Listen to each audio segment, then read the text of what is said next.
Hello dear students, welcome all of you in today's lecture on Jeremy Bentham and his political philosophy.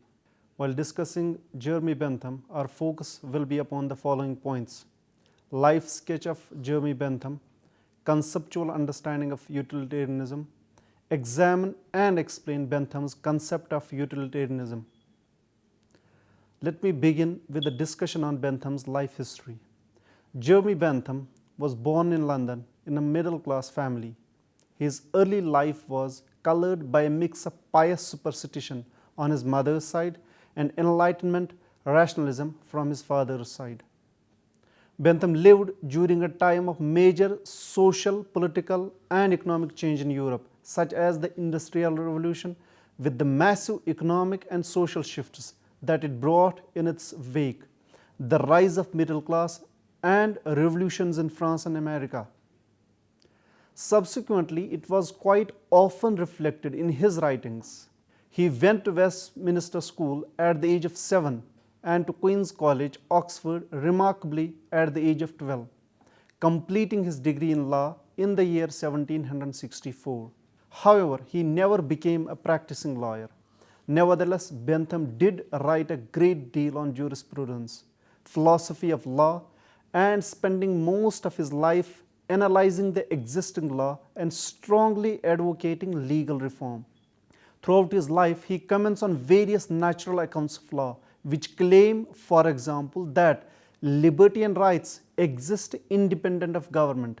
In this way, Bentham arguably developed an early form of what is now often called legal positivism.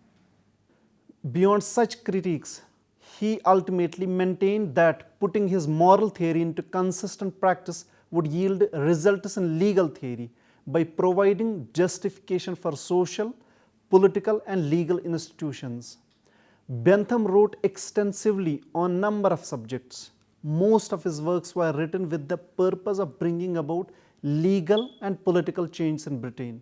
In fact, Bentham became a source of inspiration for a group of intellectuals in England known as the philosophical radicals.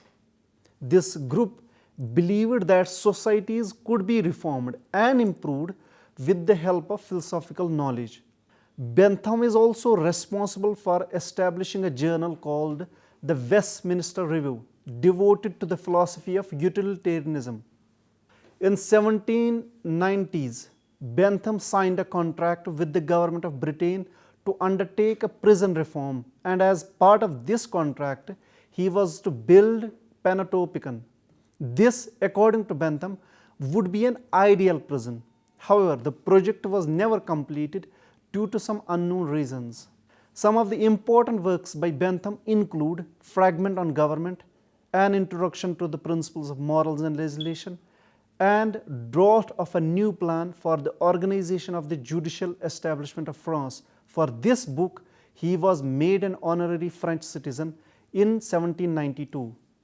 Bentham is mainly remembered as the most notable early exponent, though not strictly the founder of utilitarianism, the doctrine that assesses the rightness of acts, policies, decisions, and choices in terms of their tendency to promote the happiness of the people.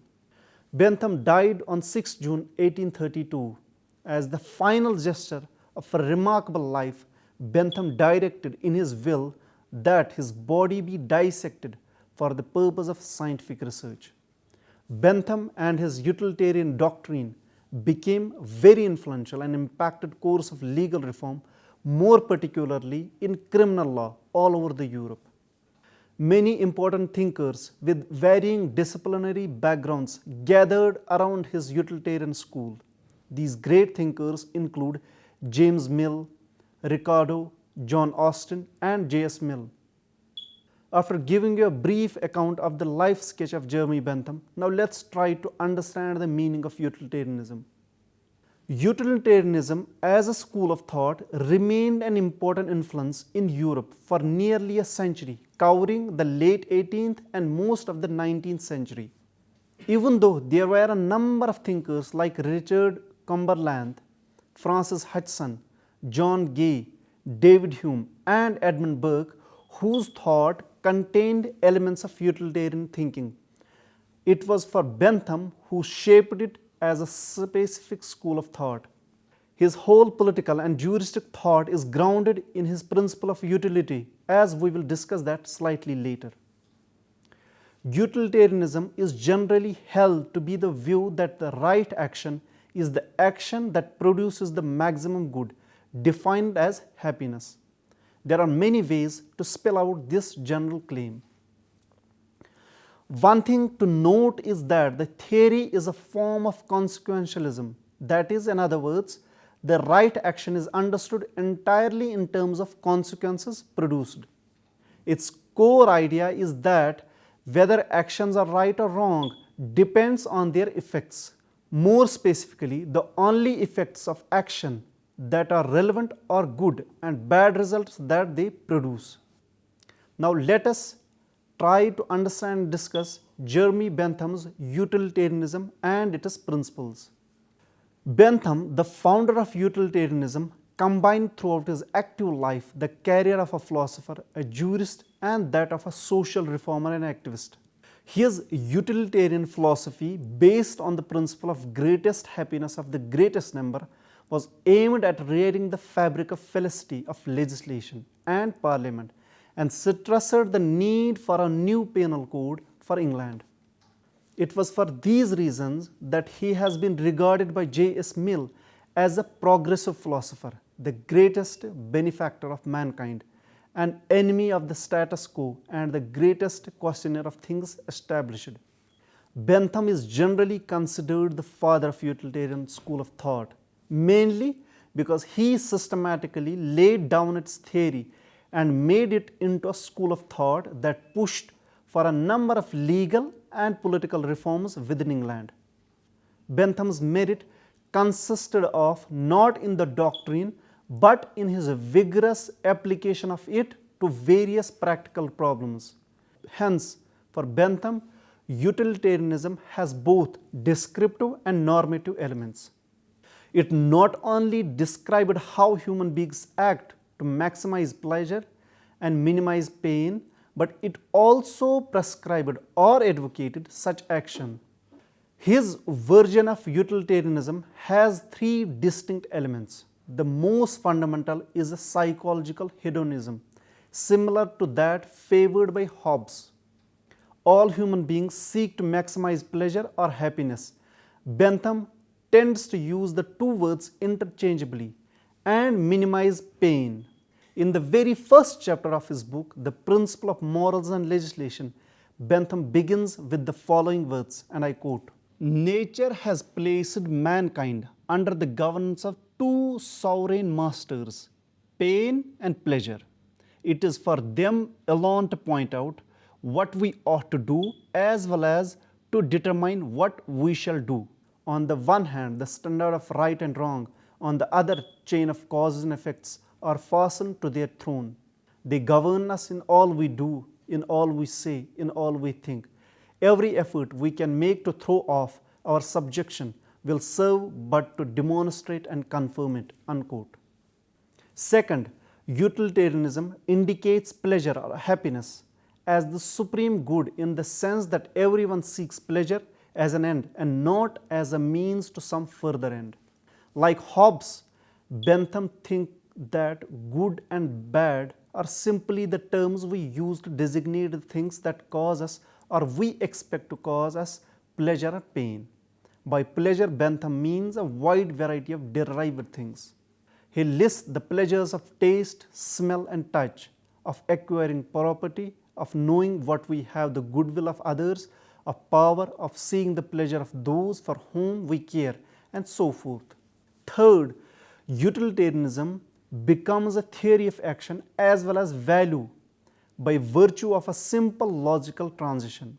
If pleasure is the good, it follows that right action will be action that maximizes pleasure and minimizes pain, and wrong action is the reverse of it. This, Bentham thinks, is the only meaning that right and wrong can have. Therefore, this becomes the basis of his moral theory. Pleasure and pain are the criteria that govern us what we do or ought to do. For Bentham, pleasure and pain are the primary sensations experienced by human beings.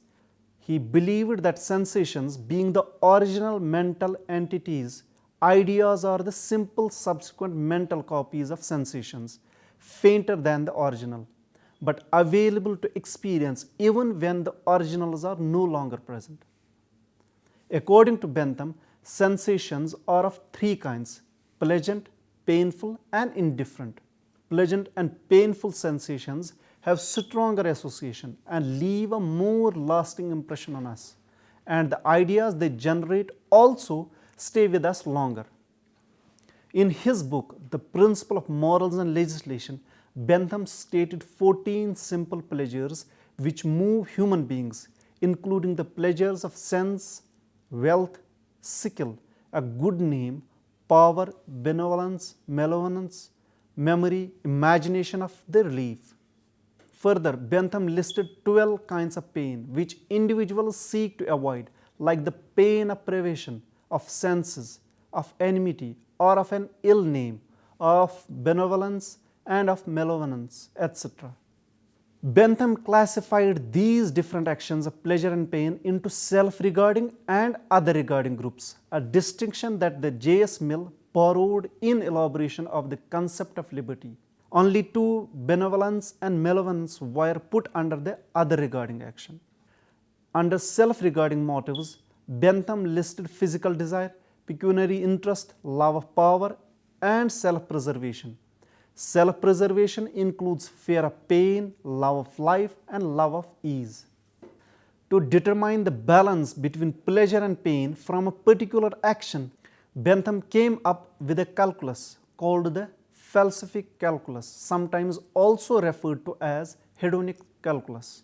According to this philosophic calculus, one gives numerical value to pain or pleasure that each action may be expected to produce, along with 7 different criteria. These are described as dimensions: duration, intensity, propinquity, extent, certainty, purity, and fecundity. If, when we have weighed up the likely outcomes of each alternative in terms of these 7 considerations, one action turns out to be more pleasurable or less painful than the other, then it is right and ought to be done, or at any rate need not be avoided or forbidden, and vice versa. Indeed, Bentham accepts that ordinary people cannot apply these criteria to every action of daily life, nor is it seriously suggested that the calculation can be mathematically exact. But if legislatures in particular keep these 7 dimensions in mind, they will, according to Bentham, be able to achieve the true claim of legislation, which is to secure the greatest happiness of the greatest number.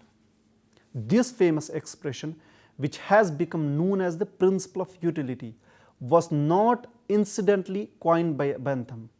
It occurs first in Francis Hutcheson's book titled Enquiry into the Original of Our Ideas of Beauty and Virtue, published in 1725. Bentham's faith in the principle of utility knows no bounds. His belief in it is always closely coupled with the question of how to put it into practice. He believes that the task of the moral philosopher is to prescribe what morality and law ought to be, not merely to describe what they are, and he devoted much time to the application of the principle of utility to the criminal law. No act or motive, he believes, is wrong in itself. There is no such thing as abstract wrong, which it is the law's business to punish.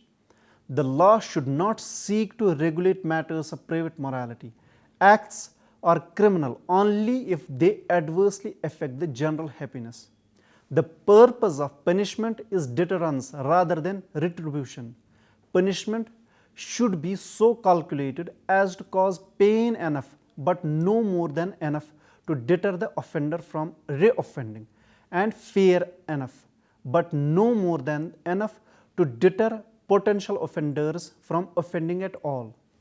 In assigning punishments to crimes, therefore, it will be necessary to calculate the severity of punishment in such a way as to counterbalance the pleasure that the criminal hopes to achieve from the crime.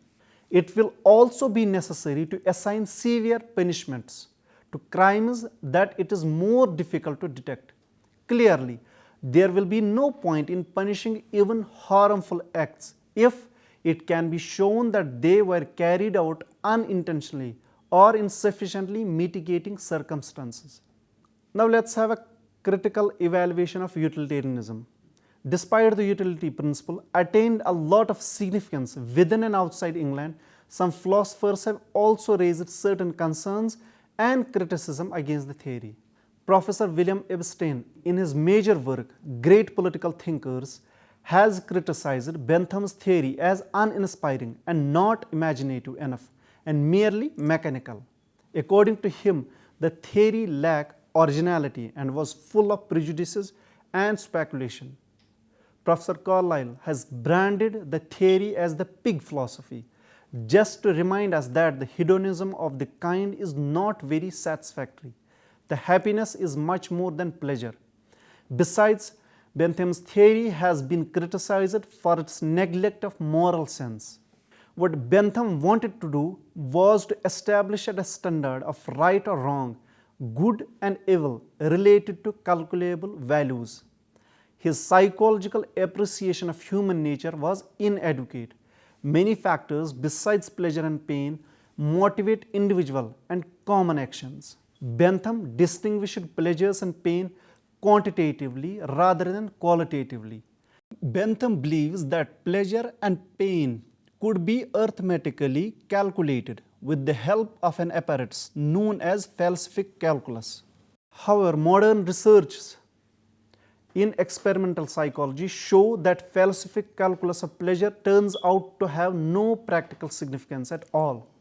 He provides no scale of values with which to measure the various factors and no way of determining the relative importance of factors that he lists.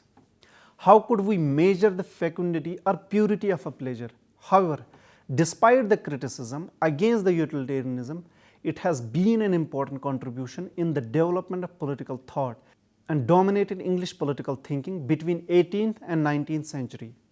Now let me conclude what we discussed so far.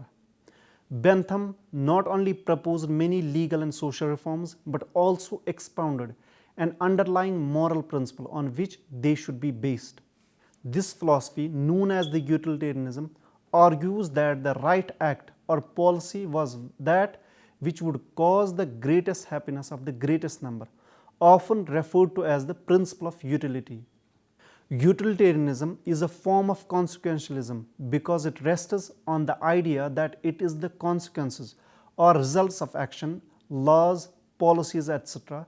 that determine whether they are good or bad, right or wrong. In general, whatever is being evaluated, we ought to choose the one that will produce the best overall results.